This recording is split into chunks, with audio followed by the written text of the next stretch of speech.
ஒரு வீட்டுல ஆணுடைய பகுதியை குறிக்கிற இடம் எது அப்படின்னா வடகிழக்கு. ஒரு வீட்டுல பெண்களுடைய குறிக்கக்கூடிய பகுதி என்ன அப்படின்னா தென்கிழக்கு. இதுல வெரி சிம்பிள்.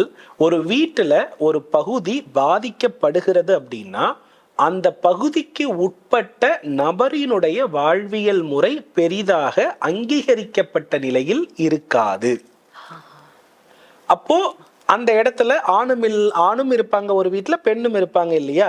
அப்போ வடகிழக்கு பாதிக்கப்பட்டு அந்த வீட்டில் ஒரு பெண் இருக்கிறான்னா அங்க பெண்ணினுடைய ஆளுமை ஓங்கும், ஆணினுடைய ஆளுமை என்பது என்ன பண்ணும்னா இயல்பாகவே குறையும்.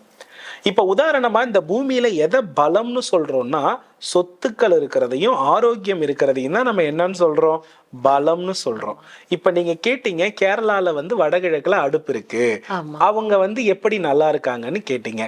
கேரளாவினுடைய சில விஷயங்களை நம்ம படித்து பார்க்கும் பொழுது அங்க பெண்களுக்கு மட்டுமே சொத்துரிமை உள்ளது, ஆண்களுக்கு கிடையாது. அப்போ இந்த இடத்துல பாத்தீங்கன்னா ஆணை குறிக்கக்கூடிய இடத்தில் அடுப்பு இருக்கின்ற பொழுது அங்க ஒரு ஆண் எந்த விதமான உரிமையும் இல்லாத ஒரு பலகீனமான நபராக இருக்கும் பொழுது அங்க கிரகம் வேறு வழியில் வேலை செய்து அவர்களை காப்பாற்றி கொண்டிருக்கிறது. அதை நீங்க நன்றாக புரிந்து கொள்ளணும்.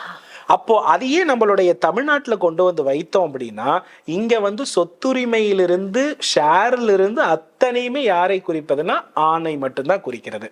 பெண்ணுக்கு 50-50 வந்தாலும் பெற்றோர்கள் யாருக்கு அதிகமா கொடுக்கறாங்க? சட்ட ரீதியா போனா 50-50. மனசாட்சி ரீதியா பார்த்தோம்னா ஆண் குழந்தைகளுக்கு தான் என்ன பண்றாங்கன்னா அதிகமாக என்ன பண்றாங்கன்னா உரிமை கொடுக்கின்றார்கள்.